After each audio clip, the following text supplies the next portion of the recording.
特區政府將積極推進民生福祉，市民嘅獲得感、幸福感、安全感係衡量政府施政成效嘅根本標準。繼續貫徹盡力而為、量力而行、精準輔助、資源下沉嘅方針，兜住兜牢民生底線，厚植民生根基，完善社會保障體系，持續關顧弱勢社群，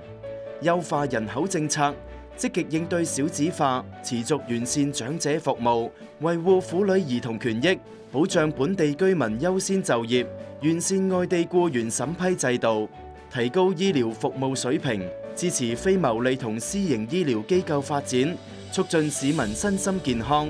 優化房屋政策，提升公共房屋資源嘅利用，繁榮文化體育事業，有序推進澳門國際綜合旅遊文化區嘅規劃同建設，支持青年成長成才，鼓勵青年參與社會建設。